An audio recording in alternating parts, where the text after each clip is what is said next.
liver pathologist.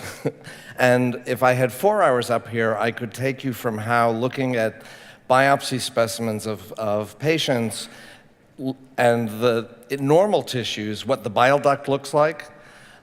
We modified the anatomy by about 40 microns, but it turns out that finding leads me to the stuff I'm going to talk about today. It would just take 4 hours to go on that whole route. Other full disclosures, so I'm a doctor, I'm a liver pathologist, I do stem cell research. That got me into complexity theory, which you've heard a lot about and I'm going to talk about more. I'm also a lifelong Jewish practitioner, thanks Mom. And 30 years Zen Buddhist student at the Village Zendo, Roshi Enkyo Ohara. And lately, the last few years, some shamanic stuff sprung up. So, and all of that gets folded into this. So this picture comes from an artist from our Zendo who did it for a version of this talk I gave at the Zendo. So a lot of people I notice are sort of giving the overall general views in their 20 minutes and then are saving the details for later.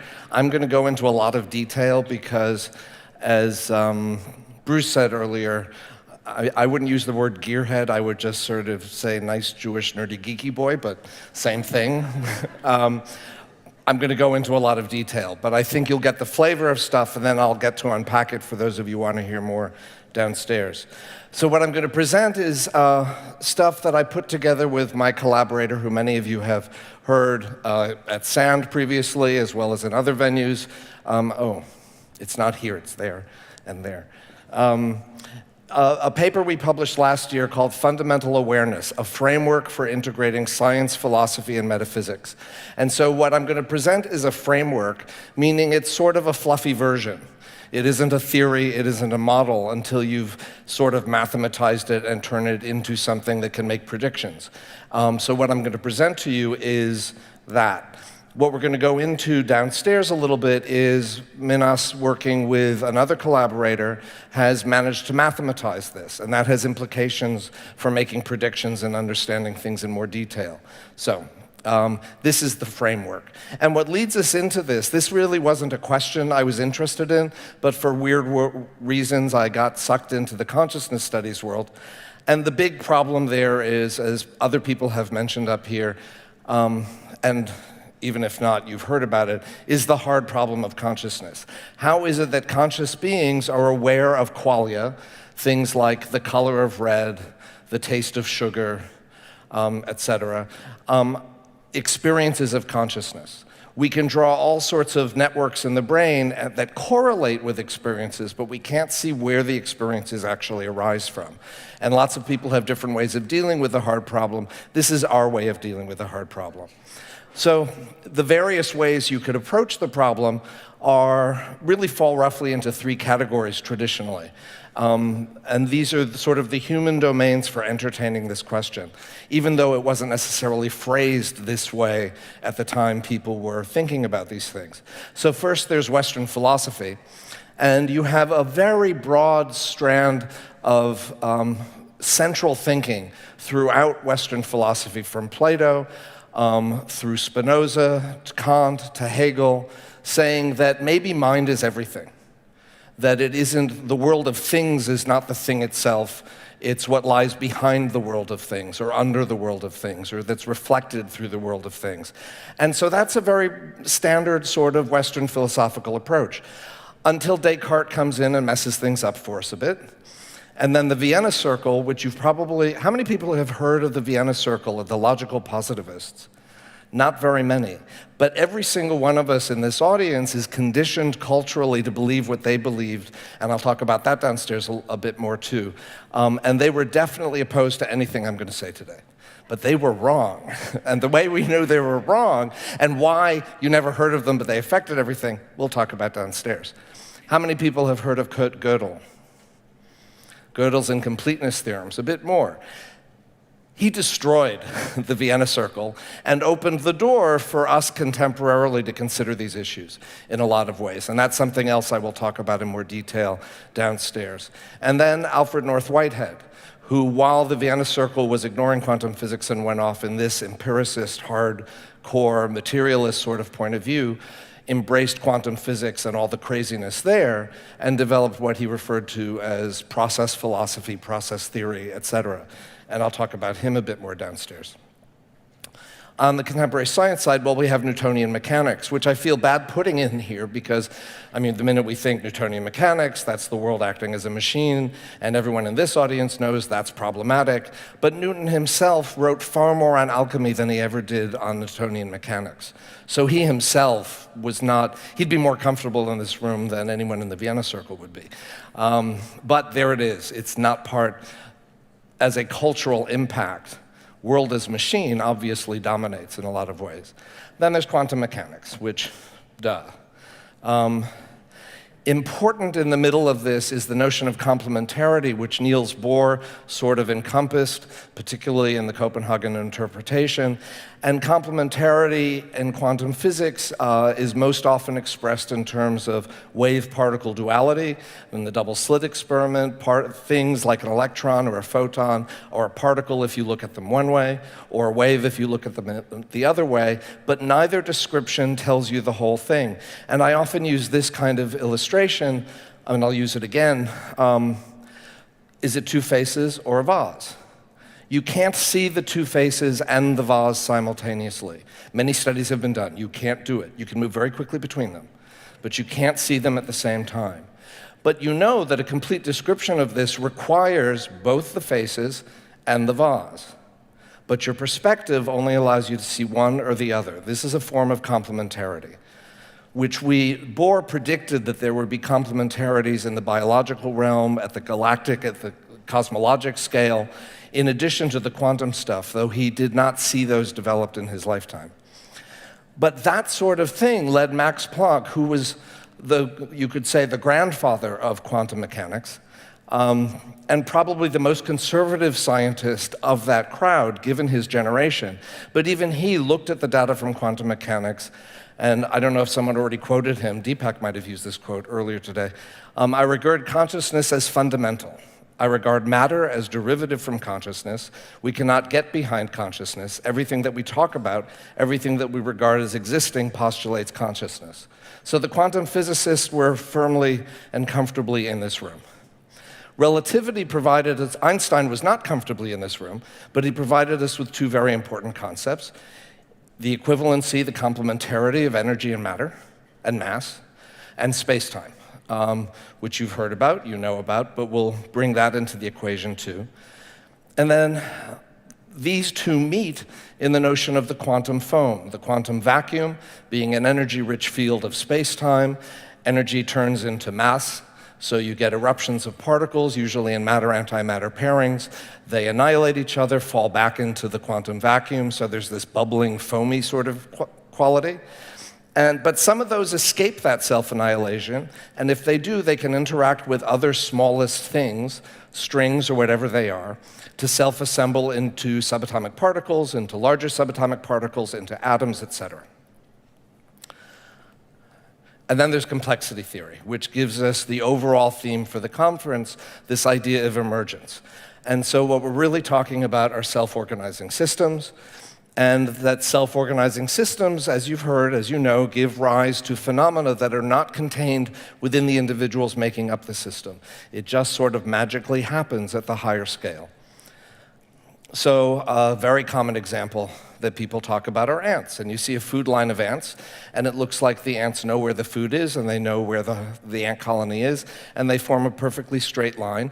And ants self-organize. There's no ant governing what happens in the colony.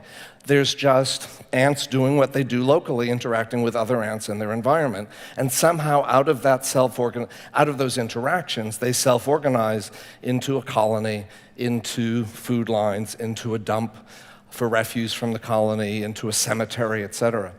How they do this, the key thing is that these are adaptive.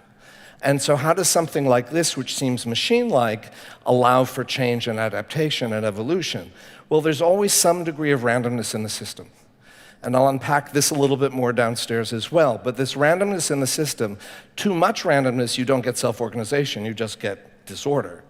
Too little randomness, and if the environment changes, there's no way for that ant colony to find a new way to self-organize to meet the changing environment. So if you step your foot down in the middle of a food line, it's one of these ants that's not part of the food line that very rapidly leads to finding a route around your foot. Someone else has to be searching out the new food sources. Otherwise, when this food runs out, where do they go next? So this randomness in the system is essential for emergence that's adaptive. And this is how I got into this work, and what leads me here is I met an artist named Jane Prophet in England who was interested in this sort of thing, and she introduced me to these concepts, and we realized that I can apply this to stem cell biology. So you have this typical, it's totally fake, but it's a typical schematic for stem cells in any organism, and you have the cell on the left that divides, giving rise to partially differentiated cells. They divide, they become more differentiated, until on the right you have these terminally differentiated cells, the mature cells of your body. And this is always left to right and hierarchical. It's a machine. There's no room for adaptation in here. But we're a living system. Where does the adaptation come in? And so when I was doing adult stem cell plasticity work, this was where we were finding, it was our work that led to George Bush's address to the nation about embryonic stem cells, because we were showing adult cells could do everything that embryonic stem cells could do. But in the experiments, it was always happening, almost always happening at very low levels, 1 in 100 cells, 1 in 1,000 cells. And so people who were sort of opposed to that work said, well, it's a trivial result. It doesn't really matter. But if you think about it as the quenched disorder in the system of a complex system, that when we developed our techniques for looking more closely at the tissue and saw these rare events, this is that quenched disorder like the divergent ants. And so this is what allows for flexibility and adaptation. And we wrote a series of papers on this. So this is where it started to get weird for me. You see an ant colony in the distance, it looks like a solid thing. It may be changing shape or moving around a little bit, but it looks like a solid thing. You walk up close and look at it, and you see, no, it's not a thing at all. It's just a bunch of ants self-organizing. But what I just told you is that cells that make bodies are doing the same thing. And so if you look at the ant microscopically, or at my hand microscopically, you see that it's not an ant or a hand at all. It's a flock, a crowd, a colony of single cells that are self-organizing into something that at this level of scale looks like an object.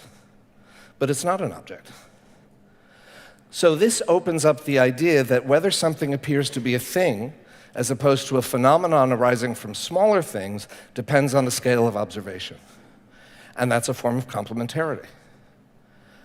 My hand is a hand. Yeah, kind of, but at the microscopic level, it's actually just a colony of cells. There's no hand there, it completely disappears. That doesn't quite capture it, because it's a hand that can grip this and advance to the next slide. So you see this in lots of places in the world. A bait ball of fish. From a distance, this looks like a ball. But you know it's made of fish. But the fish themselves look like fish, but you know they're made of cells. Flocks of birds in the sky, same thing. So putting this into a general scheme, we know the quantum vacuum is what's at the bottom. At the top, at this moment, we're talking about bodies. And bodies exist at this level of scale, but at the next level of scale, they're just colonies of cells. So are cells a fundamental unit? Well, not really, because at the nanoscopic level, they're just biomolecules floating in water, right? So they look like cells. Lower down, there's no cell there. They're just molecules. And molecules are self-organizing atoms. Atoms are self-organizing subatomic particles. And those are just the smallest things coming in and out of the quantum foam. There's nothing, no object that has inherent existence anywhere in this scheme. Nothing actually exists as a thing. And if we run this back the other way, this is a form of complementarity too. The quantum vacuum and the quantum foam. It's not one, it's not the other, but you can only see one or the other at the same time. You have to know that they both exist. And those self-organize through what we call process, using a word from Whitehead. You heard Tim use it earlier. And so this goes back up through levels of scale until you get to the entire universe. And this whole thing, the way this goes round and round, and this had echoes in Bruce's talk earlier with these cycles, that's what we call recursion. And so all of these things happen all the way through. So is the quantum vacuum where everything begins? Maybe, and there are scientists and consciousness studies who believe that. But we wanted to know, is there another possibility here? And Minas and I both have either academic or personal experience in Buddhism, Shaivism, that these things, this is why these are in the circle, though many other systems of thought and experience contain these. All of these point to something deeper. So in Buddhism, there's talk about the mind of clear light, reflexively self-aware primordial wisdom, awareness of awareness. In Jewish mysticism, the Kabbalah, there's the Ein Sof, which is without end, without limitations, indescribable by words or concepts. And in Vedanta thought, the ground of being, etc. All of these things, they're complementary explanations. They don't completely overlap, but they all give us a perspective. So what if we take these seriously and posit that that's what's underlying everything, and that that's what gives rise to the quantum vacuum, etc.? And it makes sense when you think about it, because the non-dual has no subject or object. There's no other and self to be observed or observe. And so if such awareness, pure awareness, non-dual awareness, begins to examine itself and becomes aware of itself, and this is something explored in detail in Shaivist thought, which I'll go into more detail downstairs, then you see how the non-dual, as it starts to become aware of there's a this and a that, or an I and a that, and they're still the same thing, but there's some differentiation. As these start to separate into subject-object, then you need separation in space and time. And all of a sudden, you have space and time. And they give rise to space-time, which is an energy-rich field. And then the whole thing springs into existence. So it fits if we want to include these experiential concepts from all these different cultures and practices, which are data for forming our theory. So we want to take this data seriously and incorporate it into this framework. So some implications. Boundaries, materiality, are scale and perspective dependent. So my finger stops at my skin at this level of scale. Next level of scale, I've been shedding cells and bacteria all over the place. How many hugs and handshakes have I had today? And so we're a cloud of the microbiome that I brought in and everyone else brought in, etc. If you live with anyone at home, dogs, cats, people, you share a microbiome, and you're actually a big microbiome that happens to have some human elements. Molecular level, so this idea that at scale goes down, your boundaries get wider. At the atomic level, there's no atom in your body that you didn't eat, drink, or breathe from the planet. So you can see us as beings that live on Earth, or you can say we are Earth that has self-organized to sit in a room together and talk like this. And in the same way, we don't live in the universe. The universe isn't a space, a box. We are the universe, arising from its substance, or in Buddhist terms, the relative and the absolute. I'll go into Vedantic and Jewish stuff and Shaivist stuff downstairs in more detail. So this is the final paragraph from the paper we wrote. In summary, fundamental awareness is a formalized version of an oft-stated, though as often neglected, point of view, that non-dual awareness is foundational to the universe, not arising from the interactions or structures of higher-level phenomena. The universe is non-material, self-organizing throughout, comprised of a holarchy, not a hierarchy. I have to draw it that way, but it's all present, all simultaneously. A holarchy of complementary, process-driven, recursive phenomena, and is both its own first observer and its first subject. The cosmos, therefore, can be understood to derive from awareness rather than being suffused by it or giving rise to it. To say that the world is non-material and comprised a priori of awareness is to privilege information over materiality, something you've heard over and over again. Action over agency. In such manner, a proper understanding of human qualia reflects that qualia are not a hard problem to solve, but the foundational nature of all existence. All views and experiences are in fact nothing but qualia within the awareness that is the ground of existence. Every field, every wave particle, every atom and molecule, every living and non-living aggregate of such, anything and everything observed, experienced, or imagined is in fact nothing but qualia within the awareness that is the ground of experience.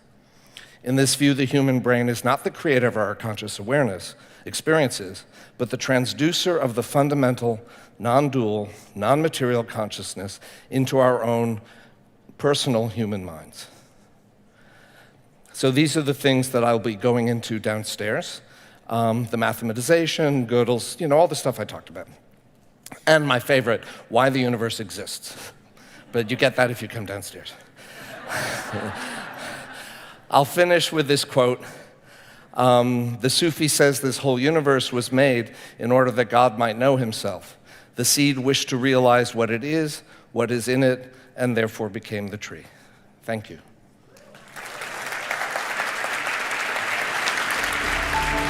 Yeehaw!